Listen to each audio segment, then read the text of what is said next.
El fútbol genera una pasión que difícilmente vemos en otros ámbitos. Para que niños y jóvenes estén atentos a un partido, no tenemos que ofrecerles puntos extra, no hay que amenazarlos con consecuencias, no les tenemos que prometer cosas, simplemente pasa. Así que en tiempos de fútbol, pues hablemos de ello, pero con un enfoque educativo. ¿Cuáles son los principios que existen en el fútbol que podemos llevar a otra clase, que podemos llevar al aula? Hablemos del concepto de gamificación y de todos estos principios. Quédense, en esta microclase vamos a hablar de ello.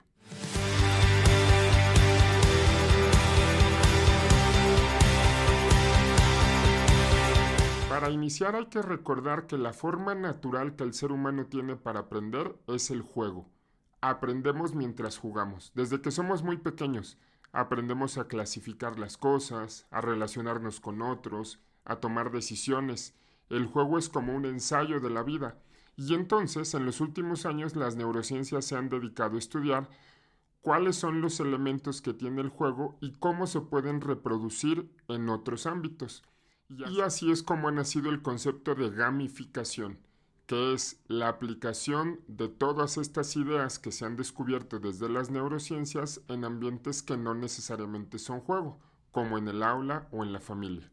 Importante entender que no se trata de convertir una clase en un juego, sino de aprovechar estos principios para favorecer el interés, el compromiso, la motivación hacia la participación en diferentes actividades.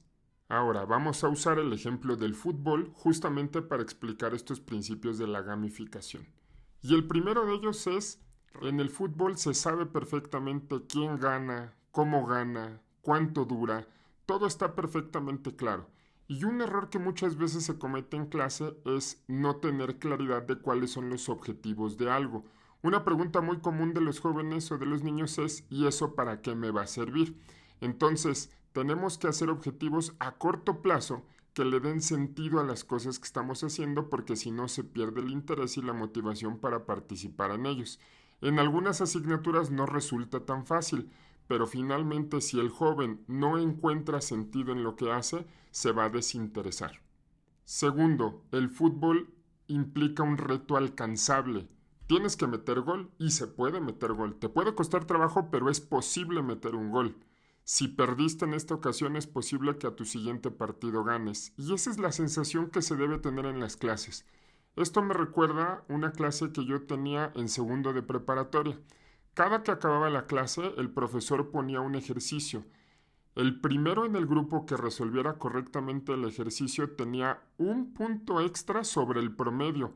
Esto quiere decir que si tú ganabas 2 o 3 veces a lo largo del periodo, pues tú te podías ganar 20 o 30% de tu calificación y esto lo hacía muy emocionante. ¿Por qué? Pues porque todos se interesaban por participar en ese reto, ya que lo que querían era tener al final una buena calificación.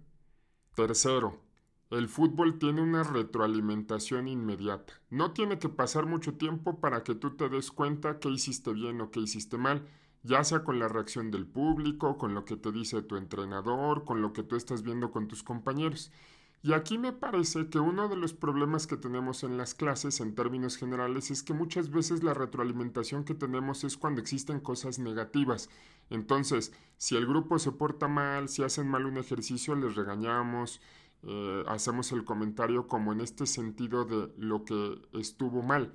Sin embargo, también tendríamos que meter una retroalimentación positiva para compensar. Por ejemplo, después de un gran debate, muchas veces simplemente terminamos la clase y quizás agradecemos y nos vamos, pero si le retroalimentamos al grupo y les explicamos por qué ese debate salió tan bien, por qué su buena disciplina favoreció una actividad, por qué fue muy bueno que ellos participaran de cierta forma, entonces vamos ayudando a que haya una mejor retroalimentación y eso es muy importante.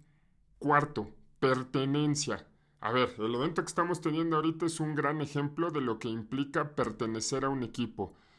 Entran a un estadio, se colocan con los que llevan una playera como la de ellos, todo mundo se une para apoyar a un equipo. Cuando te sientes parte de algo, vas a trabajar mejor en favor de algún objetivo. Y esto es algo que se descuida muchas veces en las escuelas. Es bien importante que una escuela tenga claridad en su filosofía, que tenga claridad en ciertos rituales o elementos que hagan que los jóvenes de verdad se sientan parte. Trabajar en la identidad de un grupo, trabajar en el sentido de pertenencia es importantísimo para la motivación, y no solamente a nivel escuela, sino incluso a nivel grupo. Existen diferentes grupos de un mismo grado, cada grupo va teniendo sus propios elementos de pertenencia y eso es bien importante, eso no se nos debe pasar. Y quinto fundamental, el error como parte del proceso. A ver, en el fútbol te equivocas, te levantas y le sigues. Te equivocaste en una jugada, le sigues. Si por alguna razón acabó el partido, tienes que salir, en el siguiente partido tienes la oportunidad de participar. El error no es excluyente. Y esto también desafortunadamente no siempre sucede en las escuelas. En la educación hemos utilizado el error como algo más punitivo, como algo más de señalamiento, cuando realmente tendría que ser un signo de oportunidad de aprendizaje. Es más, el aprendizaje es mediante el error. Solamente mediante los errores es que vamos avanzando mucho más en lo que aprendemos. Así que eso no lo deberíamos olvidar. Algo que pongo como un punto aparte porque es muy importante es cómo se desarrolla la actividad. Sabemos muy bien cuáles son los momentos de un partido de fútbol.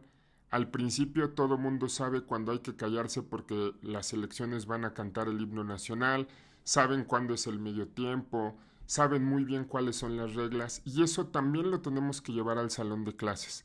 ¿Cómo? Mediante rutinas, donde los niños, los jóvenes sepan cuándo es momento de guardar silencio, cuándo es momento en el que pueden participar, cómo pueden pedir una participación, porque finalmente son parte de un grupo y este orden, esta estructura se tiene que llevar.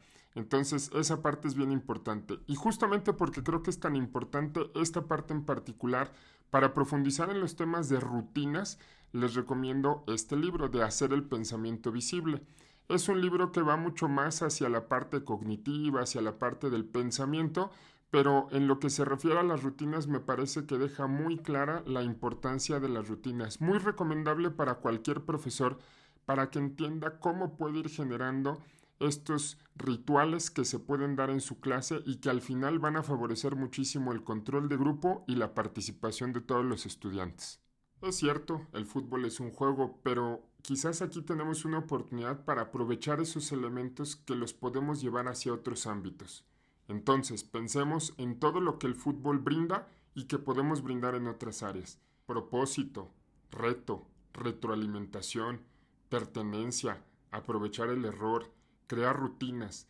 Todas estas cosas las podemos jalar a estas otras actividades y seguramente tendremos más motivación, más curiosidad, más atención y por lo tanto más aprendizaje. Si esta microclase te deja algo, ayúdame a compartirlo. Pon en los comentarios si tienes alguna sugerencia, si te quedó alguna duda o cómo es que tú aplicas todos estos principios en alguna clase o en alguna actividad que hagas en familia. Muchas gracias por ver, muchas gracias por tu me gusta y nos vemos en la siguiente microclase.